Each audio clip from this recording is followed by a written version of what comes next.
యెషయా గ్రంథం 41వ అధ్యాయం. యెషయా గ్రంథం 41వ అధ్యాయం. సండే స్కూల్ పిల్లలు వాళ్ళు ఇక్కడే ఉన్నారు. కథపూర్తి ఈ టైం వచ్చారు. 41వ అధ్యాయం యెషయా గ్రంథం 41వ అధ్యాయము 21 నుండి కొన్ని వచనాలు. వ్యాజ్యమాడుడని యెహోవా అనుచున్నా మీ రుజువు చూపించుడని యాకోబు రాజు చెప్పుచున్నా జరగబో వాటిని విషదపరచి మా ఎదుట తెలియజెప్పుడి. పూర్వమైన వాటిని విషదపరచుడి. మేము ఆలోచించి వాటి ఫలము తెలుసుకున్నట్లు వాటిని మాకు తెలియజెప్పుడి. లేనిలా రాకల వాటిని మాకు తెలియజెప్పు. ఇక మీదట రాబో సంగతులను తెలియజెప్పుడి. అప్పుడు మీరు దేవతలని మేము పొందు. మేము ఒకరికొకరు పార్టీ చేసుకుని పలుకొన్నట్లు వేదైనను తీరైనను చేయుడి. మీరు మాయా సంతానము, మీ కార్యము శూన్యము, మిమ్మును కోరుకొను వారము. ఇంకోటి కూడా చదువు, 25 కూడా చదువు. ఉత్తర దిక్కు నుండి నేను ఒకరిని కూర్చున్నా, నా నామమున ప్రార్థించువాడొకడు పూర్వం సూర్యోదయ దిక్కు నుండి వచ్చుచున్నాడు. ఒకడు బురద తొక్కునట్లు, కుంభని మన్ను తొక్కునట్లు అతడు సైన్యాధిపతులను పరిశుద్ధులు పరమ తండ్రి దగ్గరికి నుండి ప్రభువా మీకు స్తుతులు స్తోత్రము నాయన. పొందుతారు ఆరాధన క్రమంలో మీరు మాకు అనుగ్రహించిన కరుణాన్ని బట్టి స్తోత్రం. సంఘము దాని విడదందరిని బట్టి మీకు వందనాలు. చదవబడిన లేఖనం ద్వారా మీరు మాతో మాట్లాడాలి. సమయాన్ని మమ్మను మీ పాదములకు సమర్పించుకోండి. ప్రార్థన యేసు నామమున అడిగి వేడుచున్నాము తండ్రి. దేవుని స్తోత్రం. అందరికీ నా ప్రభు నామమున శుభవందనాలు. ప్రభునందు ప్రియులారా, యెషయా గ్రంథం 41వ అధ్యాయం. యెషయా గ్రంథం 41వ అధ్యాయంలో ఆరంభంలో ద్వీపముల నా ఎదుట మౌనముగా పొందుడి, జనము ద్వారా నూతన బలము పొందుడి. వారు నా సన్నిధికి వచ్చి మాట్లాడవలె, వ్యాజ్యము తీర్చుకొనుటకు. ఇది ఒకసారి మళ్ళీ వ్యాజ్యము అనే ఇంత ముందు పైకి కొంచెం ముందుకు వెళ్ళిన తర్వాత మనం అక్కడ చూస్తున్నప్పుడు వ్యాజ్యము అని. ఇదే యెషయా గ్రంథం 1వ అధ్యాయం 18వ వచనంలో కూడా అదే భావం. అట్లా రండి మన వివాదములను తీర్చుకుంటూ, అది కూడా వ్యాజ్యం. యెహోవా ఈ మాట సెలవించుచున్నాడు, రండి మన వివాదములను తీర్చుకుందుము. మీ పాపములు రక్తము వలె ఎర్రని వైలము, అవి హిమము వలె.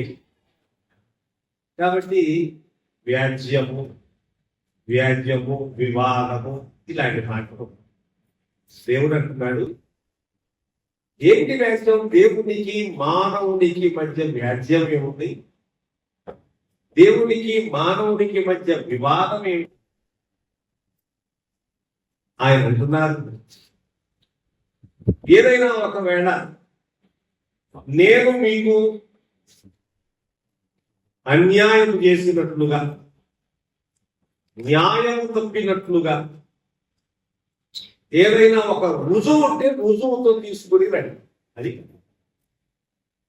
చాలా పర్యాయములు దేవుని నమ్మినటువంటి వారు, మేము ఇంతకాలమైంది నమ్మి దేవుని, అంతకాలమైంది నమ్మి మేము చాలా జాగ్రత్తగా భక్తితోటి దేవుని వెంబడిస్తున్నాం, దేవుని స్తుతిస్తున్నాం, దేవుని ఆరాధిస్తున్నాం. కానీ దేవుడే నా ఎడల లేక మా ఎడల న్యాయం తప్పినట్టుగా వ్యవహరిస్తున్నాడు అన్నట్లుగా భావించే మనుషులు చాలా మంది ఎక్కువ మంది ఉంటారు. క్రైస్తవ సమాజంలో సమాజంలో దేవుని గురించి బైబిల్ దేవుని గురించి నమ్మింది వాడే కాబట్టి సరే, ప్రభువు నమ్మినటువంటి వారు కూడా నాకు తలంచవచ్చు. నమ్మకపోయినటువంటి వారైనా సరే అందరి గురించి చెప్పబడుతున్న మాట, రండి మన వివాదములను తీర్చుకుందుము, నీ పాపములు రక్తము అనే ఎరడివైనా సరే అవి హిమమంత తెల్లగా చేయబడినాయి, కెంపు వలె ఎర్రనివైనది. కాబట్టి ప్రభువులకు ప్రియులారా ఒక ముఖ్యమైన మాట చెప్పనివ్వండి.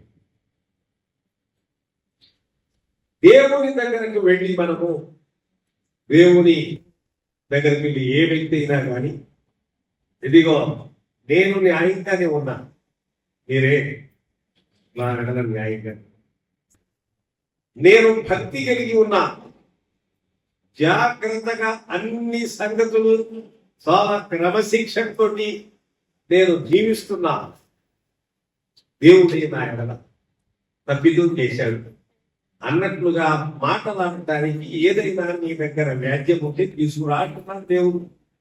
ఏ మనిషి అయినా కానీ, ఏ వ్యక్తి అయినా కానీ దేవుని దగ్గరికి వెళ్ళి నువ్వు ఇలా ఎందుకు చేశావు, అలా ఎందుకు చేశావు, ఇలా చేయకూడదు కదా అని చెప్పని మాట్లాడటానికి అవకాశం లేదు. యోబును కూర్చిన పరిచయంలో ఊదు దేశమందు యోబు అనే ఒక వ్యక్తి ఉన్నాడు. అతడు యథార్థవంతుడు, న్యాయవంతుడు, దేవుని యందు భయభక్తులు కలిగినవా. ఇంకో మాట, చెడుతనములో విసర్జించినవు. ఒక వ్యక్తిని గురించి పరిచయం చేస్తున్నప్పుడు ఫలానా వ్యక్తి, ఫలానా ఊరు, ఫలానా మంచి వ్యక్తి, భక్తి కలిగిన వ్యక్తి, ఏమో ఇలా మాట్లాడచ్చు, అలాంటి పరిచయం. మరొక వ్యక్తిని గురించి పరిచయం చేస్తున్నప్పుడు ఫలానా వ్యక్తి, ఫలానా వ్యక్తి, అబ్బే మంచి వ్యక్తి. అంతేగా, అలాగే ఉంటుంది పరిచయం.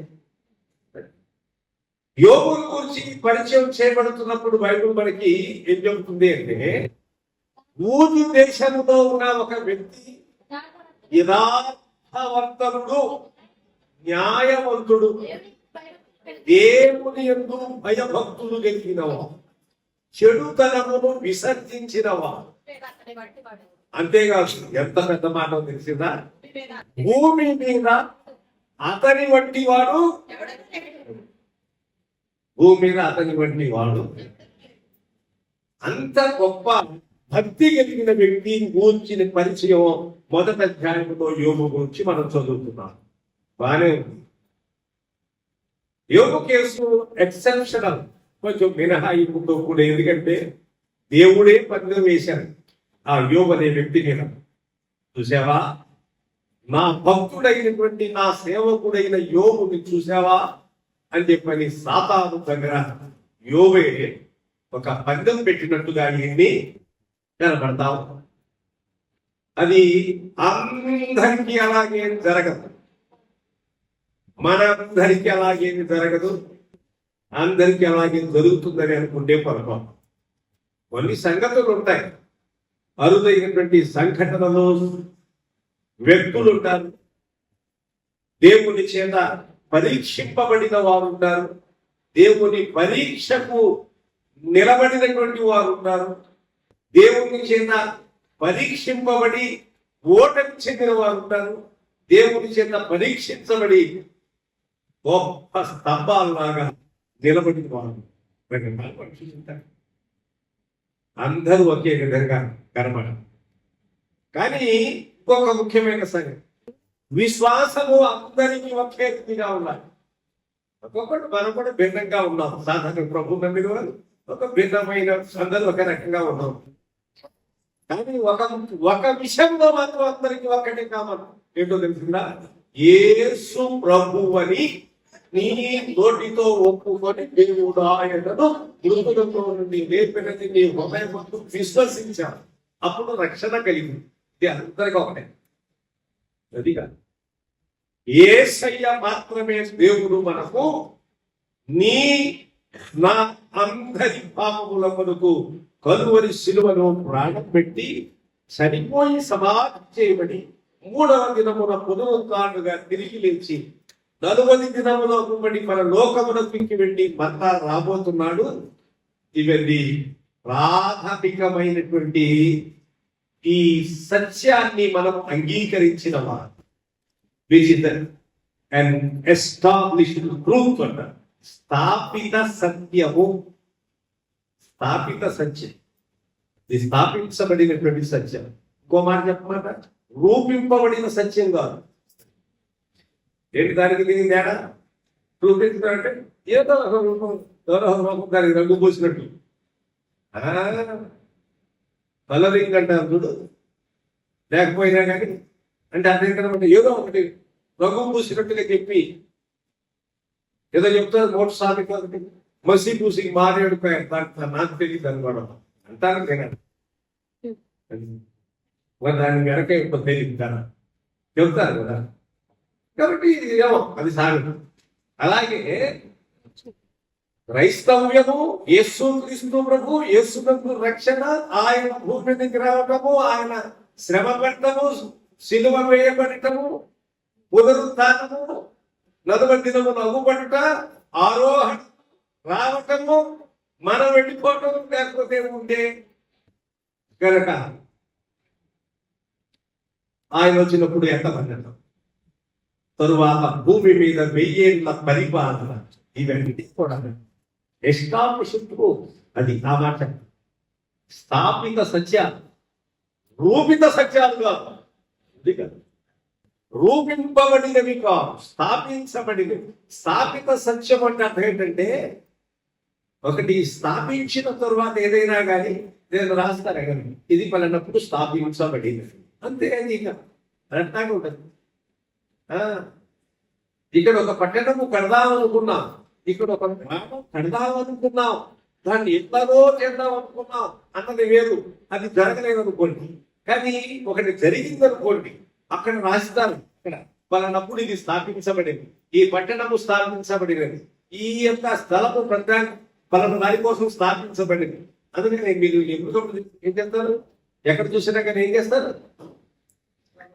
సాధారణంగా అవేంటండి ఫౌండేషన్ స్టోన్స్ ఉన్నాయి కదా, ఇది అక్కడ రాసి ఫౌండేషన్ స్టోన్ గోల్రాయి వేసి పలానప్పుడు స్థాపించబడింది, పలానప్పుడు స్థాపించబడింది. వెనక్కి వెళ్ళి చూస్తే చరిత్రలో అంతా తర్వాత ఓహో ఇది ఇప్పుడు స్థాపించబడిందా, ఇది ఇప్పుడు స్థాపించబడిందా తెలుసు. ఇవన్నీ కూడా స్థాపిత సత్యాలు.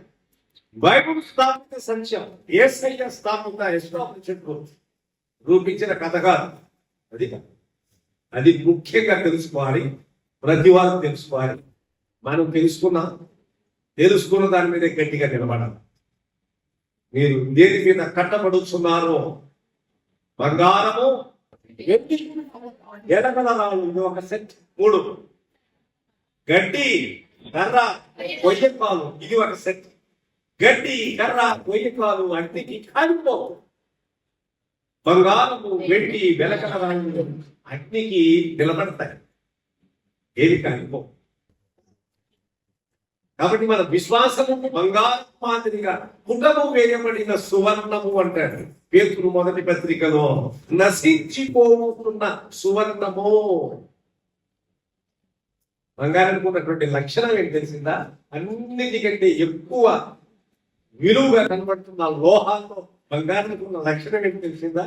దాని యొక్క ఏమంటాం తెలిసిందా? దాని యొక్క ఏమంటాం లక్షణం మారదు.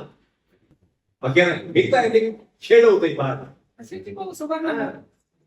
కాపర్ షేడ్ అవుతుంది, ఒరాంజ్ షేడ్ అయిపోతుంది, ఇనుము కూడా షేడ్ అయిపోతున్నాయి లోహాలు. కానీ గోల్డ్ ఉన్న లక్షణం ఏంటి తెలిసిందా?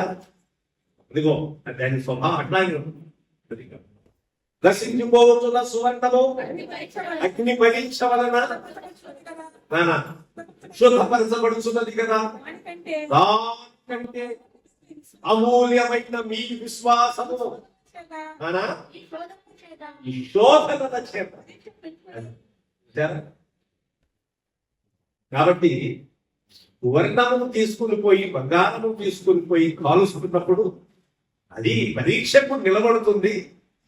దాని యొక్క క్వాంటిటీ తగ్గదు, పైపెచ్చు క్వాలిటీ పెరుగుతుంది.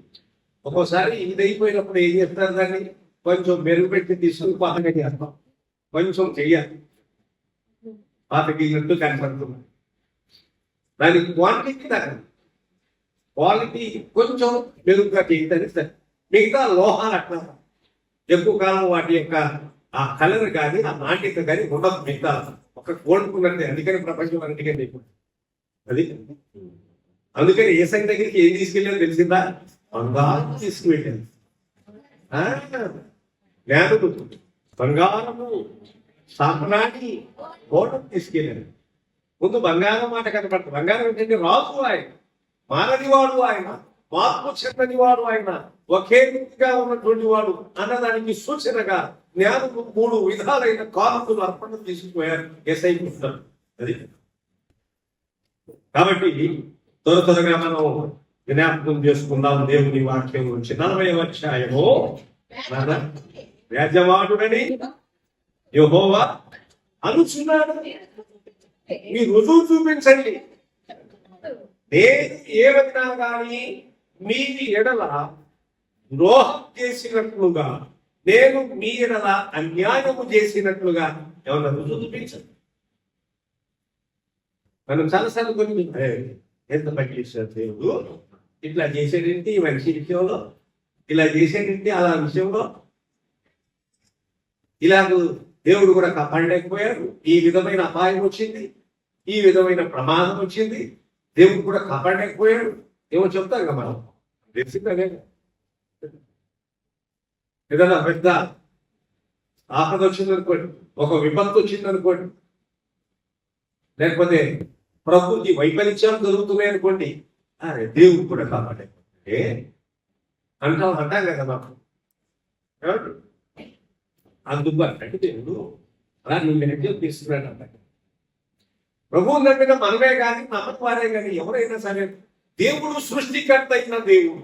దేవుడు ఇంకొక మాట అన్నా, సృష్టికర్త అయిన దేవుడు అలా చెప్పాలి. Because the creation, creator God the creator. అట్లంటే బాగుంది. సృష్టికర్త అయినటువంటి దేవుడు అనాలా? సృష్టికర్త అయినటువంటి దేవుడు, సృష్టికర్త అయినటువంటి దేవుడు సమస్తమును సృష్టించాడు, మనలను సృష్టించాడు, అందరిని సృష్టించిన వాడు ఇదిగో ఎక్కడే ఉంది. బైబిల్లో మనం ఆయన్ని చూస్తా ఉన్నాం. సమస్తమునకు మూలాధారము, బుద్ధి, జ్ఞానము, సర్వ సంపదలు ఆయన బైబిల్ చదివిస్తా. ఎగ్జామ్ తీసుకుంటాను. నేను కరెక్ట్ గా ఉన్నాను, నువ్వు కరెక్ట్ గా లేకుండా పోయావు. నువ్వు నాకు అన్యాయం చేశావు దేవా. నేను మంచి భక్తి కలిగి ఉన్నాను, భయభక్తులతో ఉన్నాను, జాగ్రత్త కలిగి ఉన్నవాడుగా ఉన్నాను, కానీ నీవే నా యొక్క న్యాయం తప్పికి అని దేవుడి దగ్గరికి వచ్చి ఎవరైనా చెప్పగలిగే వారు ఉంటారా? ఏమన్నా రుజువు ఉంటే తీసుకుంటా. అదే ఏ రుజువు తీసుకెళ్తాం? ఇదిగో ప్రభు, నా భక్తి ఇంత, ఎంత భక్తి ఉందో నాకు ఏమనుకున్నాడు. నీవే దానికి తగ్గట్టుగా నాకు న్యాయం చేయండి. నా భక్తికి తగినంత న్యాయం చేయట్లా మీరు అని దేవుడి దగ్గర అనగలిగిన వ్యక్తిదే. అనలేడు, ఎవరు అనలేరు. ఏమన్నా ఉంటే ప్రూఫ్ తీసుకున్నా అంటున్నాడు దేవుడు. ఏ ప్రూఫ్ తీసుకొస్తా? ఇంకో ముఖ్యమైన సంగతి చెప్తున్నా, మనకు న్యాయం చేయలేదని మనం ఏం ప్రూఫ్ తీసుకున్నాం, కానీ మనము ఆయన చింతాన్ని జరిగించలేదని లెక్కలేని ప్రూఫ్లు మాత్రం ఆయన తీసుకొస్తాను. ఒప్పుకుంటావా? ఒప్పుకున్నాడా? ఒప్పుకోనని అనుభూతిగా కుదరదు, ఒప్పుకుందేరా. అది నేను ఒప్పుకోనండి, ఒప్పుకోలేండి, ఒప్పుకోకపోతే ఒప్పుకొని తీరాలంటే. ఎందుకంటే తెలిసిందా? ఎందుకంటే ఆయన స్టాండర్డ్ పేరు, ఆయన ప్రమాణం పేరు, ఒక స్కేల్ పెట్టారు. ఆ పరిధిలో ఉండాలి విశ్వాసం. ఆ మేరకు మనం ఆయన్ని వెంబడించాలి, ఆ మేరకు మనం ఆయన్ని కనపరచాలి. మనం అనుకున్నట్టుగా కాదు. దేవుడు ఆత్మ కనుక ఆయన ఆరాధించువారు ఆత్మతోనూ సత్యముతోనూ ఆరాధించాలి. అయ్యా, ఒక కాలం వచ్చుతున్నది, ఆ కాలంలో మా పితరులు చెప్పారు, ఈ పర్వతం మీద ఆరాధిస్తారంట కదా అని యోహాను సువార్త 4వ అధ్యాయంలో సమర స్త్రీ యేసయ్యతో మాట్లాడుతున్నప్పుడు ఆ ప్రస్తావన తీసుకొచ్చింది. అయితే ప్రభు అన్నారు, అయితే యథార్థముగా ఆరాధించువారు ఆత్మతోనూ సత్యముతోనూ ఆరాధించు కాలము వచ్చుచున్నది. అది వచ్చేమన్నదమ్మా, తను ఆరాధించువారు అట్టివారు కావాలని. మత్తయి సువార్త 7వ అధ్యాయము 21 చదువుతండి. మత్తయి సువార్త 7వ అధ్యాయము 21. కొండ మీద ప్రసంగం ముగింపు, కొండ మీది ప్రసంగం ముగింపుకి వచ్చేస్తున్నాడు యేసయ్య. 5వ అధ్యాయం, 6వ అధ్యాయము, 7వ అధ్యాయం ఇక ముగింపుకు వస్తా ఉంది. 21 దాదాపుగా 21వ వచనం వచ్చిన తర్వాత ప్రభు చెప్తున్నారు, చూడండి. ప్రభువా ప్రభువా ప్రభువా ప్రభువా ప్రభువా అని పిలుచు ప్రతివాడు, ప్రభువా ప్రభువా అని నన్ను పిలుచు ప్రతివా పరలోక రాజ్యము ప్రవేశింపడుగా పరలోకమందున్న నా తండ్రి చింత ప్రకారము చెందువాడి. అది దేవుని రాజ్యం పోవడానికి, పరలోక రాజ్యం పోవడానికి, స్వర్గలోక ప్రవేశం కావడానికి ఊరకనే నోటితో చెప్పినట్టుగా మాటలు చెప్పినంత తేలిక.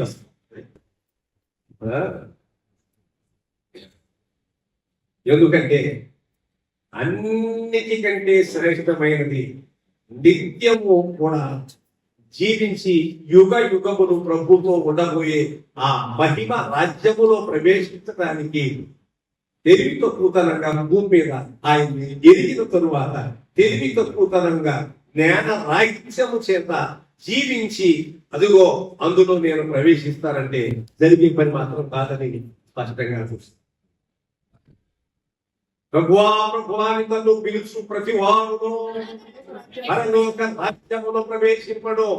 కానీ అమ్మా, పరలోకమందున్న నా తండ్రి చిత్త ప్రకారము జరిగించువాడి పరలోక రాజ్యంలో ఖచ్చితంగా బయటకు సెలవిస్తాను.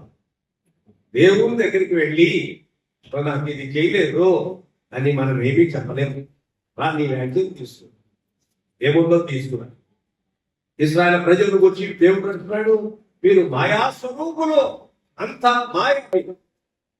చూడండి ఏమంటున్నాడు, మీరు మాయా సంతానము, అమ్మా మీ కార్యము శూన్యము, మీ కార్యము శూన్యం. Your activity is zero, a big zero. Your activity is nothing.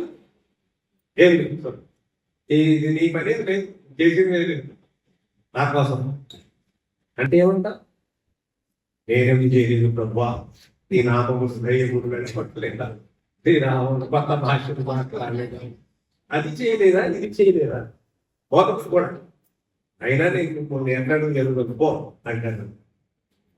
ఏమన్నా అయినా నేను మిమ్మల్ని ఎన్నడూ నేను ఐ నెవర్ యు, నేను ఎన్నడూ దేని అయితే నేను ఎన్నడూ కూడా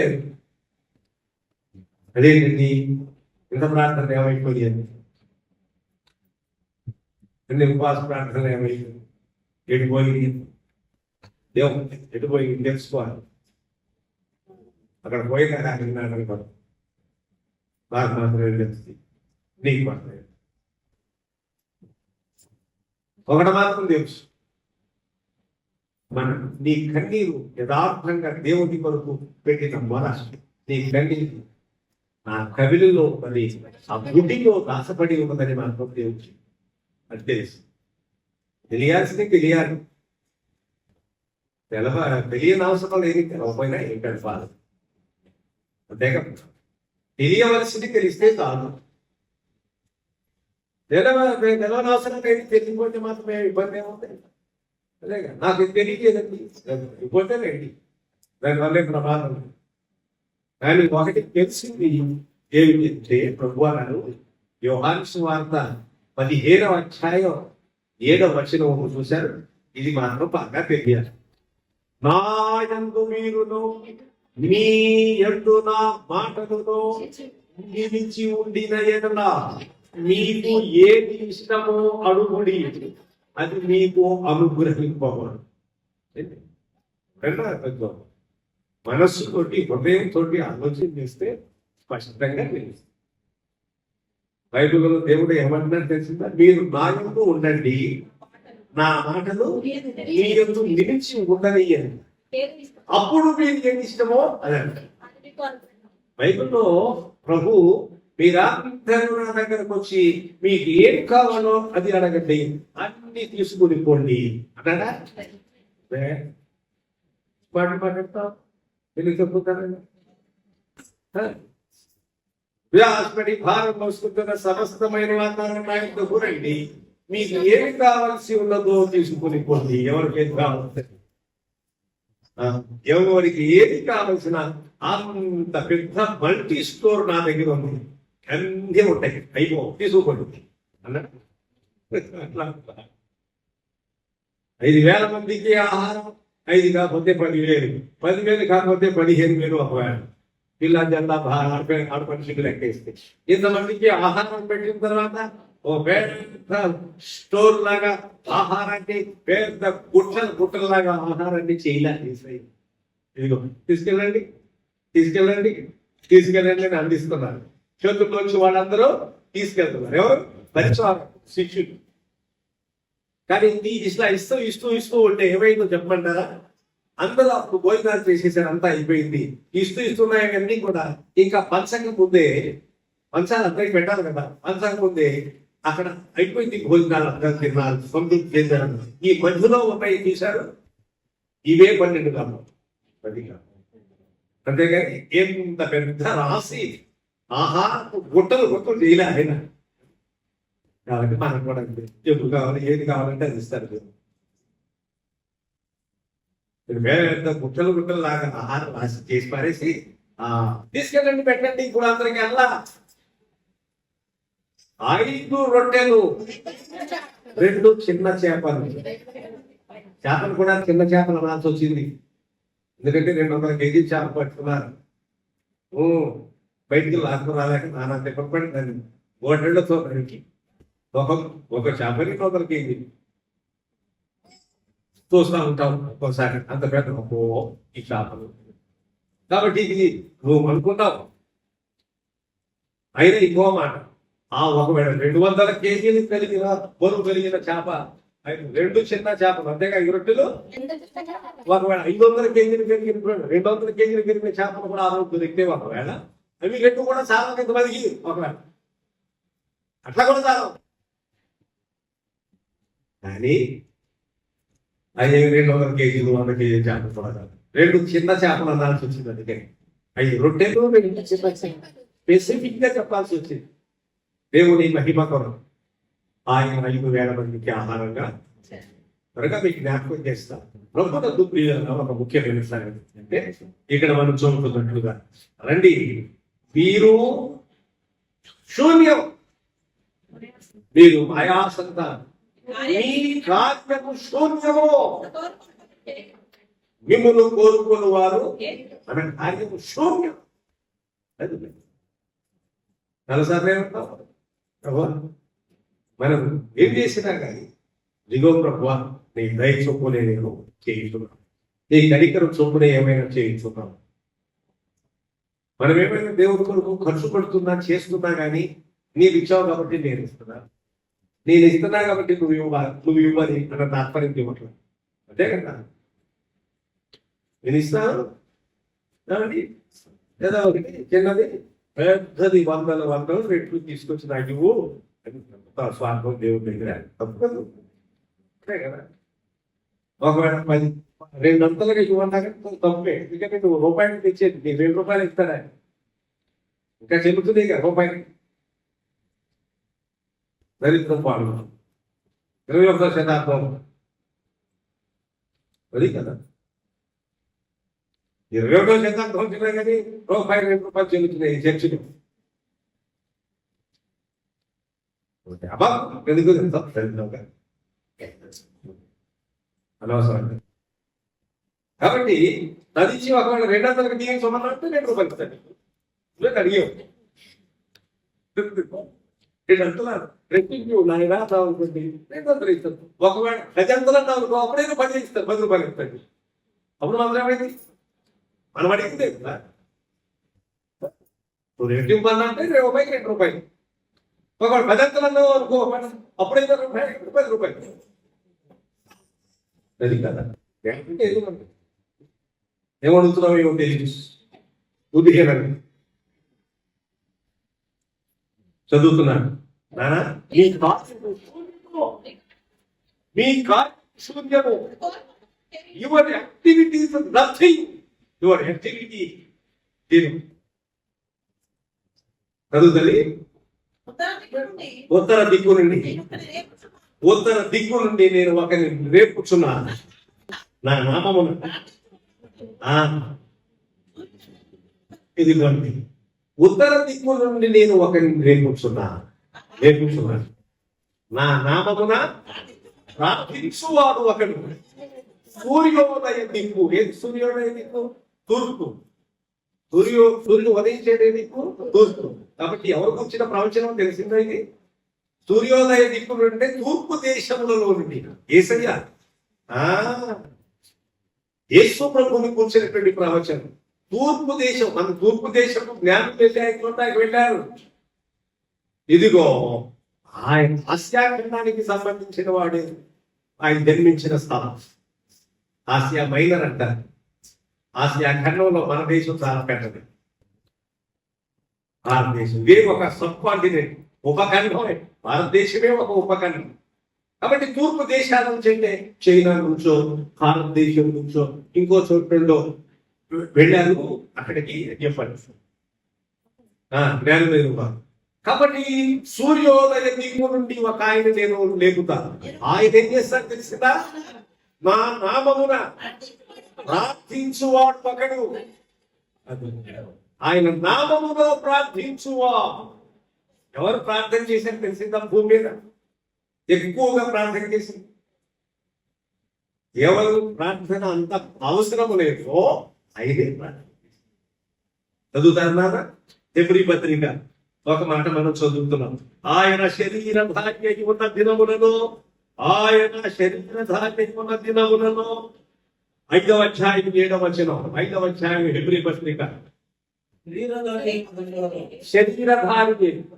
ఉన్న దినములలో మహారోదనముతోను కన్నీళ్లతోను తన్ను మరణము నుండి రక్షింపగలవాని ప్రార్థనలను యాచనలను సమర్పించి భయభక్తులు కలిగి ఉన్నందున మహారోదనముతో కన్నీళ్లతో యేసయ్య ప్రార్థన చేసేది ఆయన. మరి గెత్సేమనే తోటలో ఈ రక్తము చెమటలాగా బయటికి వచ్చేటట్లుగా అంత ప్రార్థన చేశాడు. ఏగని అంటారు. ఏగనంటే మహావేదన. ఆమె ప్రార్థన చేస్తా, కాసేపు ప్రార్థన చేసింది వెళ్తారు. ఆమెనంటే అయితే నువ్వు ఆమె అనకుండానే వెళ్ళిపోతాం అందరిలో. పెద్ద విచిత్రమైన సంగతి ఏంటంటే 2 పర్యాటకులు ఎక్కువ నిద్ర వస్తుంది. ఏమిటి తెలిసిందా? నువ్వు ప్రయాణం చేస్తున్నావు అనుకోండి, వాహనంలో ఉన్నావు అనుకోండి, నేను నిద్ర వచ్చినట్టుగా ఇంటికి వచ్చి పడుకున్నాను నిద్ర పడ. నువ్వు గుడిలోకి వచ్చావు అనుకోండి నిద్ర పడ. బైబిల్ చదువుతున్నప్పుడు నిద్ర పడ. ప్రార్థన చేసుకున్నప్పుడు బాగా నిద్ర పడ. మానేసి అనుకుంటే నిద్ర పడ. కొత్త ప్రార్థన చేస్తాం ఏ పేజీ నిద్ర పడుతుంది. అర్థమైందా? నిద్ర పెట్టాలంటే ప్రార్థన చేస్తున్నావు అనుకోండి, చక్కగా నిద్ర పడతాం. వాక్యం చదువుతున్నావు అనుకోండి, చదువుకుండా ఏమన్నా సైతాలు కొంచెం పక్కలాగానికి చేస్తున్నాడా, ఏదో ఒకటి పొందండి. వేరే దొరుకుతుందిగా అయిపోతారు.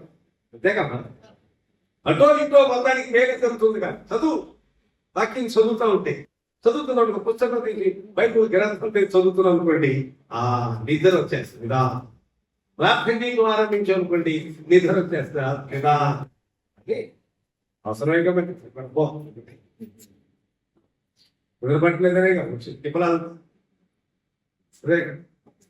పెద్ద బాలకి ఎంత చదువుతున్నాను. ఏసయ్య సూర్యోదయ దిక్కు నుండి ఒక ఆయన నేర్పుతారే, ఆయన నా నామములో ప్రార్థన చేస్తారు. ఆయన ఏం చేస్తారు తెలిసిందా? ఆయన రాజులు అందరినీ కూడా తుత్తిగా చేస్తారు. కిందకు వచ్చిన చదవడం మాట, ఒకడు బోరద తొక్కునట్లు, ఉమ్మని మందు తొక్కునట్లు అతడు సైన్యాధిపతులను నలగ తొక్కును. ఈయన రాజ్యము రానయ్యి ఉన్నది. ఒక మొదటి రాకడలో ఆయన భూ సంబంధమైనటువంటి రాజులు, పరిపాలన, చక్రవర్తులు వాళ్ళతో సంబంధం లేదు. నా రాజ్యం ఇహలోక సంబంధమైంది. కైసరు మీద తిరుగుబాటు చేశాడని ఈ మీద దోషారోపణ చేశాడు. కైసరు కొంతమందిని ప్రకటించాడని నేరం మోపారు. అప్పుడు నాణ్యం తీసుకురండి అన్నారు. ఇది ఎవరిది? ఇది కైసరు బొమ్మండి. కాబట్టి కైసరికి ఇవ్వండి, దేవునికి ఇవ్వండి. ఆయన ఏమి పనులు ఎగ్గొట్టి అని చెప్పలా. ప్రభుత్వానికి విరుద్ధంగా మాట్లాడు, అధికారములకు విరుద్ధంగా తిరుగుబాటు చేసేందుకు మనుషులు ప్రేరేపించాలి. ఏమంటారు? దేవునికి ఇవ్వండి, కాబట్టి కైసరికి. నా రాజ్యం ఇహలోక సంబంధమైంది కాదు. మొదటి రాకడలో, రెండవ రాకడలో ఆయన వచ్చినప్పుడు ఆయన దానియేలు గ్రంథములో వ్రాయబడిన మాట ప్రకారముగా చేతి సహాయము లేకుండా ఆ బండ, ఆ రాయి ఉన్నది సమస్తమును తుప్పినీయులుగా చేయను అని వ్రాయబడిన ఏ బండ గురించి, ఏ రాయిని గురించి చెప్పబడుతుందో ఆ బండ, ఆ రాయి క్రీస్తు. కాబట్టి మనం చదువుతున్నట్లుగా మీ కార్యము శూన్యం. మీరు మాయా సంతానము, మీ కార్యము శూన్యము. మీరు కోరుకుని వారు మిమ్మల్ని కోరుకుని వారు ఏయులు. ఉత్తర దిక్కు నుండి నేను ఒక కూర్చున్నా. నా నామమున ప్రార్థించువాడు ఒకడు సూర్యోదయ దిక్కు నుండి వస్తాడు. చూసారా? కాబట్టి ఇది రెండవ రాకడలో ఆయన 1000 ఏళ్ల పరిపాలన కాలంలో ప్రభువునికి వచ్చిన ప్రవచనం అంటే మనం అంగీకరించవచ్చు. ఏం పొరపాటు. అందుకని 41వ అధ్యాయం యెషయా గ్రంథంలో మనం చూస్తున్నాం. కొంచెం మనము దాని తరువాత చదువుతూ వస్తే చదవండి. అతడు 36 మేము ఒప్పుకొనున్నట్లు, ఎంత అది? 26 మేము ఒప్పుకొనున్నట్లు జరిగిన దానిని ఆత్మీయ తెలియజెప్పిన వాడు ఎవడు? ఏమండి? ఆ వాదం న్యాయమని మేము అనున్నట్లు పూర్వకాలమున దానిని తెలియజెప్పిన వాడు ఎవడు? దాన్ని తెలియజెప్పిన వాడు ఎవడును లేడు. ఏమండి? వినిపించువాడు ఎవడు? మీ మాటలు వినిపించేవాడు లేడు, మీ మాటలు వినేవాడు. నేనే ఆది నుండి ప్రవక్తల చేత మీతో మాట్లాడుచున్నాను. ఇర్మియా గ్రంథంలో చదివితే బెండల కడని లేచి నేను నా ప్రవక్తలను పంపుతున్నాను. వినండి వినండి వినండి అని నేను ఆది నుండి మీతో మాట్లాడుచూ వచ్చిన వాడను నేను అని God in the Bible himself saying that. ఆయనే చెప్తున్నారు, నేనే ఆది నుండి మీతో మాట్లాడుతున్నా. హెబ్రీ పత్రిక 1వ అధ్యాయం 1వ వచనం, పూర్వకాలము నుండి సమయములలో నానాంతములుగా మాట్లాడిన ప్రవక్తల ద్వారా మాట్లాడిన మన దేవుడు మన పితరులతో కూడా మాట్లాడాడు. ఆ దినముల అంతమందు కుమారుని ద్వారా, అదే ఆయన కుమారుని ద్వారా మాట్లాడండి. యేసయ్య ద్వారా ప్రవక్తలు మాట్లాడి దేవోక్తి అనే మాట వచ్చింది. వాయిస్ ఆఫ్ గాడ్ ఒరాకిల్ అంటే వాయిస్ ఆఫ్ గాడ్, దేవునివా. కంప్యూటర్ కూడా కనిపెట్టి ఉంటారు క్రైస్తవుడు కాబట్టి ఖచ్చితంగా ఒరాకిల్ అనే భాష కంప్యూటర్ లాంగ్వేజ్లో పెద్ద పదం వాడాల్సి వచ్చింది. ఒరాకిల్ అంటే వాయిస్ ఆఫ్ గాడ్. అది కాదు ప్రభునందు ప్రియుల కనుకని ఒక ముఖ్యమైన మాట మనం చూస్తున్నాం. ఆ వాదము న్యాయమని మేము అనున్నట్టు పూర్వకాలములు జరిగిన దాన్ని ఎందుకంటే మా వాదము న్యాయం. దేవుడు మమ్ములను సరిగా చూడటం లేదు. మేము భక్తి కలిగిన వారంగా ఉన్నాం. ఆయన మాయల ప్రేమగా వ్యవహరించట్లేదు. దేవుడు మాకు మేలు చేయటం లేదు. మా భక్తికి తగినట్లుగా ఆశీర్వాదం ఆయన అనుగ్రహించట్లేదు అని ఎవరన్నా వ్యాజ్యం నీ దగ్గర ఉంటే రుజువుతో సహా తీసుకురా అన్నట్టు. అది మనం ఉన్నాయా రుజువులు? పత్రాలు ఏమైనా ఉన్నాయా? మరి రుజువులే ఉన్నాం రాసి పెట్టుకున్నామేమో పత్రాలు కొన్ని పంపించారు అనుకోండి. రుజువు ఏమన్నా అంటారు కదా వచ్చారు. అదే కదా రుజువే రాకల్లా మాట మాటే రుజువు యథార్థమైన నమ్మకంగా మాట మాటే. కానీ మాట దాటిపోయినప్పుడు రుజువు ఉందా అంటాడు. అదే కదా మాట చాలు. కాబట్టి విశ్వాస జీవితంలో ప్రభువుని ఎరిగిన వారు మీ మాటలు వినిపించేవాడు లేదు, వినేవాడు అన్నాడు. యేసయ్య ఎప్పుడు కూడా వింటాడు. ఆయన వినడానికి రెడీగా. అదంటే మీరు ఒకవేళ మాట్లాడుతున్నా మీకు సేపు నేను వింటాను కొంచెం ఇబ్బంది పడవచ్చు. నేను మీతో మాట్లాడుతున్నాను కొన్ని మీరు వినడానికి ఇబ్బంది పడవచ్చు. ఎప్పుడు మాట్లాడాలో ఎప్పుడు వినడానికి టైం ఉంది, మాట్లాడటానికి టైం, వినడానికి టైం. అంతే కదా, వినడానికి టైం ఉంది, వినిపించడానికి టైం, మాట్లాడటానికి టైం, ఆలోచించడానికి టైం, అన్నిటికీ సమయం. ఎప్పుడు మాట్లాడాలో అప్పుడు మాట. అంతే కదా. యేసయ్య కొండ మీద మనుషులు కూర్చోబెట్టారు. ఎత్తు పదాలు అందిస్తాను సాఫీగా లేదు, మైదానం కాదు. అక్కడ కూర్చోబెట్టి వాళ్ళని బాధ చేస్తుంటే నిద్ర వచ్చి ఒకవేళ ఇవ్వాలని మనం అనుకుంటే రైతు కొనేవాడు పౌలు బాధ చేస్తున్నప్పుడు కిటికీలు కూర్చుని కింద పడి చచ్చిపోయాడు. అయితే సెక్స్ స్లీపర్ అంటే ఆయన మంచి పైగా ఉంది. ఆయన పేరే తెలిసిందా టైటిల్? ఒక పేరు పెట్టి పిలవాలనుకుని ఆయన పిలవచ్చు, సెక్స్ స్లీపర్. సంఘంలో నిద్రపోతుంది అనమాట. సంఘం నిద్రపోతు ఆయన టైటిల్ చచ్చిపోయాడు కింద పెట్టి. పౌలమో గుళ్ళోకి వచ్చి చచ్చిపోయాడు. బాబు చర్చిలోకి ప్రార్థనకు వచ్చి అని గర్భవాన్ని బతికించాడు. చనిపోయింది. లేకపోతే దుష్ప్రచారం నిజాన్ని. అలాగే వింటాను, వినవలసినప్పుడు వినాలి, మాట్లాడవలసినప్పుడు మాట్లాడాలి. ప్రతిదానికి ఒక సమయం. ఈ మాటలు విలువాడు వినిపించేవాడు. ఎందుకంటే వినిపించేవాడు లేకపోతే ఏమవుతుంది తెలిసిందా? ఆమోసు గ్రంథం చదువుతున్నానా? అదే కదా. ఈవేళ ఒకనాటికి మీరు వినిపించేవాడు లేదు, వినటానికి కూడా మీకు విందామనుకున్నా కుదరదు. ఆ దినముల ఏం జరుగుతుందో తెలిసిందా? దేశములో నేను క్షామము పుట్టింతును. క్షామము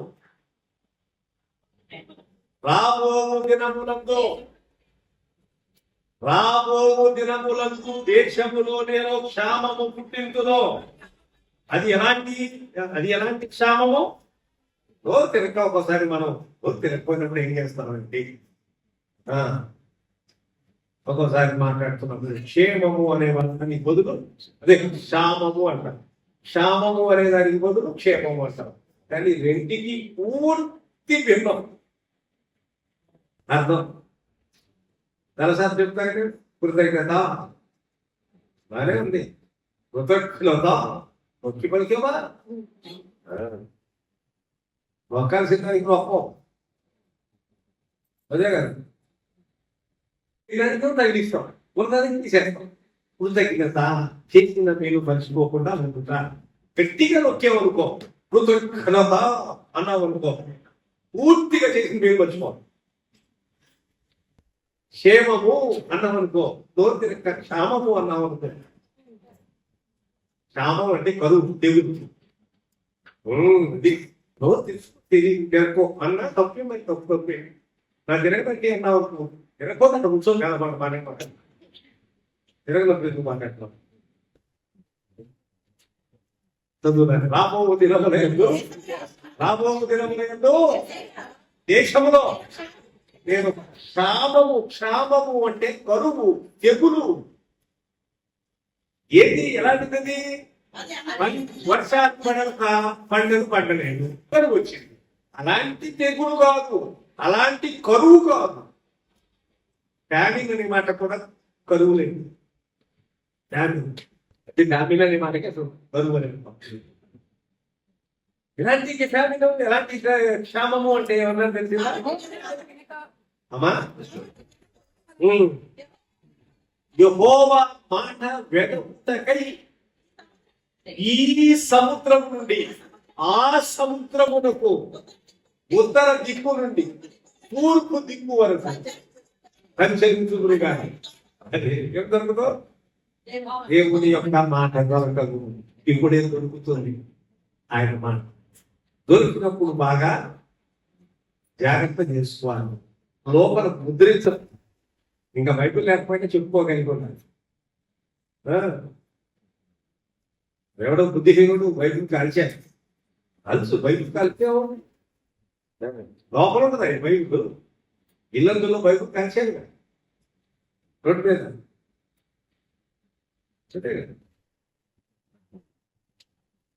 బైబిల్ కలిస్తే కలుసుకో, నీ సంగతి ఉంది. తర్వాత కాదు, ఇప్పుడే ఉంది, ఇక్కడే ఉంది.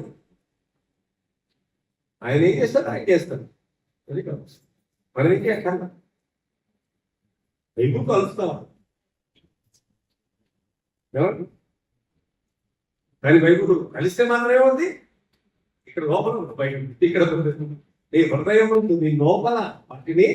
అందుకని మనం ఏం చేయాలి? బైబిల్ లోపలికి ఎక్కించుకోవాలి. తక్కువ దేవుని మాటలంటే లోపలికి నీ గొర్రె ఇక్కడ పెట్టుకోవాలి. ఇక్కడ కూడా ఏమన్నా పోదేమో లోపల పెట్టుకోవాలి.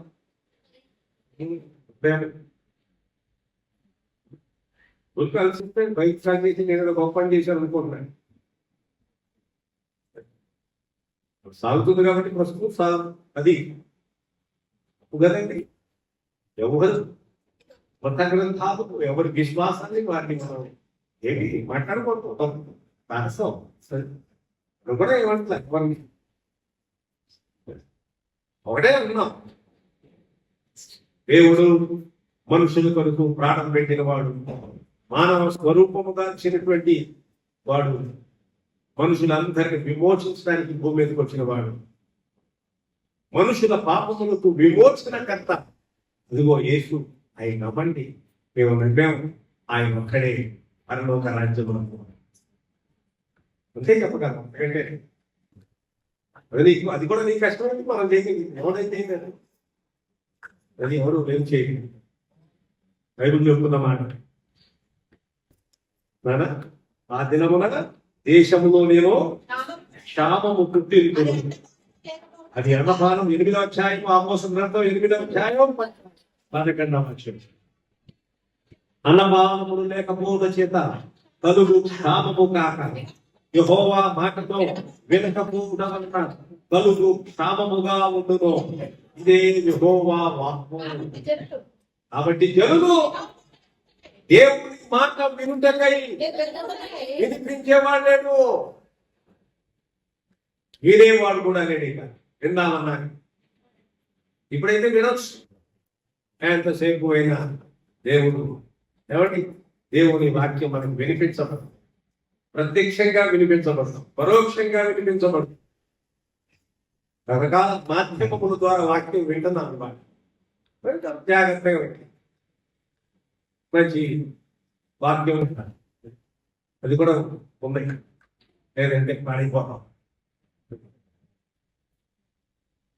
కాబట్టి 41వ అధ్యాయం మన పాఠం నుంచి ఆలకించుడి. నేనే యెరూషలేమునకు వర్తమానము ప్రకటించు యెరూషలేమునకు వర్తమానము ప్రకటించుటకు ఒకరిని నేనే. సూర్యోదయం దిక్కు నుండి అంతనే చూడవద్దని ప్రార్థన చేస్తాడు. భూమి మీద ఉన్నప్పుడు కొద్ది దినములు శరీర రీత్యా ఉన్నప్పుడు యేసయ్య చేసిన ప్రార్థన భూమి మీద ఏ మానవుడు చేయనంత ప్రార్థన ఎవరు చేయలేదు. ఆయనకి అంత అవసరం లేదు ప్రార్థన చేయడానికి. అంటే మనకేంటే ప్రార్థన అడుగుదో అంటే నీకు ఇది దగ్గర పొందుదాం. ఇది మన పని ప్రార్థన. ప్రార్థన మన కోసం కాదంటే అసలు అర్థం కాదు మనకి.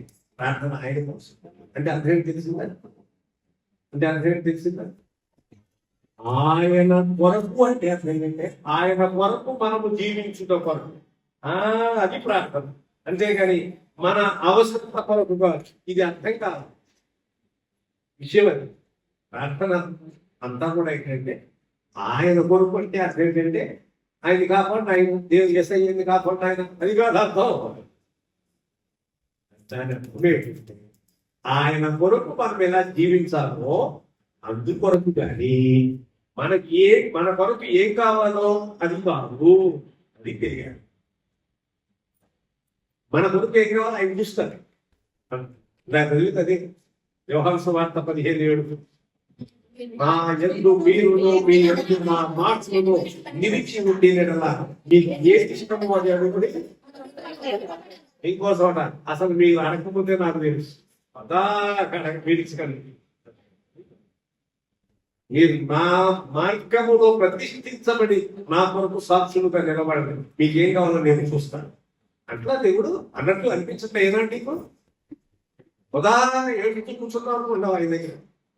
ఇది చేయి బాబు, అది చేయి నాయన, అది చేయాలి అదే కదా. అట్లంటే చేస్తాడు. ఒక టెంట్ వేసి నిరాహార దీక్ష, లేక ఉపాసనాలు నిరాహార దీక్ష, లేకపోతే ఆమరణ నిరాహార దీక్ష,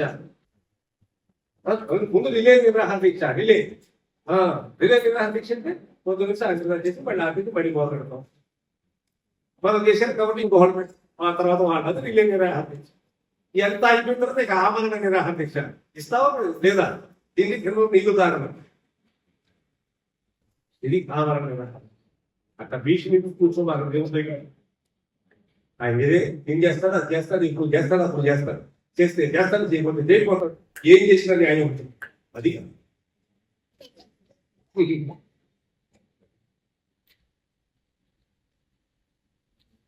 ఈ వ్యాఖ్య ఏమంటే రుజువు తీసుకురాలి అంటారు దేవుడు. నిజమే.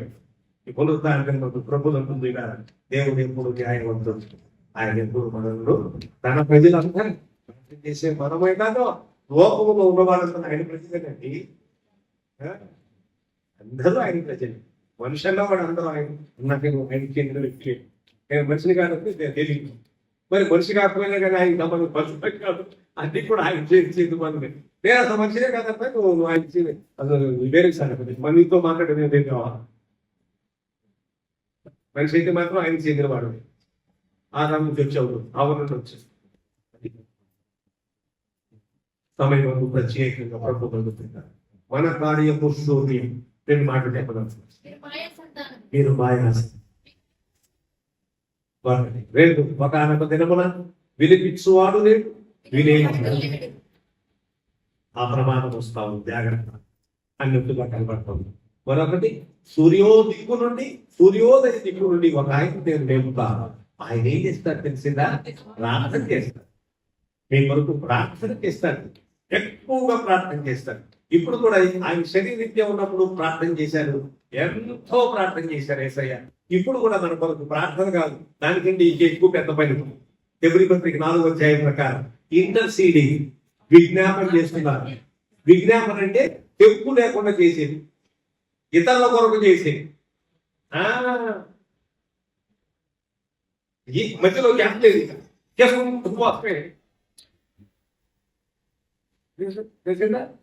వితౌట్ ఇంటర్మిషన్, మధ్యలో ఇంకేం లేదు, ఇక చేసుకుంటూ పోవటమే మన కోసం. అది ఇంటర్సీడింగ్, విజ్ఞాపన. ఇప్పుడు యేసయ్య తండ్రి కుడి పార్శ్వమున ఉండి మన కొరకు విజ్ఞాపనము చేస్తున్నాం. భూమి మీద ఉన్నప్పుడు కొద్ది దినాల్లో 3.5 సంవత్సరాల పరిచర్యలో ఆయన చేసిన ప్రార్థన ఎవరు భూమి మీద ఏ మనిషికి కొలగాని పని. ఎంత ప్రార్థన పడలేదు. డిఎం మోడీ గారు ఉన్నారు, మహానుభావులు, ఇంకొకరు ఉన్నారు, ఇంకొక పెద్దలు ఉన్నారు. ఎంత చేసినా ఏసైతే ప్రార్థనతో పాటు ఎవరు చేస్తారండి? జరిగే పని కాదు, ఏం జరిగే పని. కాబట్టి ఆయన ప్రార్థన సూర్యోదయ దిక్కు నుండి ఒక ఆయన లేపుతారు. ఆయన ప్రార్థన చేస్తాడు మీ కొరకు, నా నామమున. ఇంకో పని చేస్తాడు ఆయన. ఏం చేస్తాడు? రాజులందరినీ తృప్తి లేదుగా చేస్తాడు. ఏక పరిపాలకుడు, ఒక చేసే రాజు పరిపాలకుడు. ఇప్పుడు నమ్ముకున్నా మనమేమి వ్యాజ్యం తీసుకెళ్ళి నేను కరెక్ట్ గానే ఉన్నా, నీవే సరిగా లేవు నాయన అని అనదగిన రుజువు మాత్రం దేవుడి దగ్గర చూపటానికి ఎవరు సాహసించలేదు. నీ దగ్గర ప్రూఫ్ లేదు, నా దగ్గర లేదు, మనిషి అన్న వాడి దగ్గర ఒక ప్రూఫ్. అది దేవుడు గాడ్ జస్ట్ ఆయన ఎప్పుడు లేదు. వారికి ఎన్నో ఇబ్బందులు ఉన్నాయి, ఎన్నో కష్టాలు ఉన్నాయి, ఎన్నో బాధలు ఉన్నాయి, ఏమేమో ఉన్నాయి, ఉండొచ్చు కానీ అయితే కూడా దేవుడు న్యాయం. ఆయన న్యాయం తప్పలేదు తన ప్రజల విషయం, మన విషయం. అది నిర్ధారణ చేసుకుని ఆయన కొరకు సాక్షులుగా నిలిచి ఉండుగాక. ప్రార్థన చేద్దామా?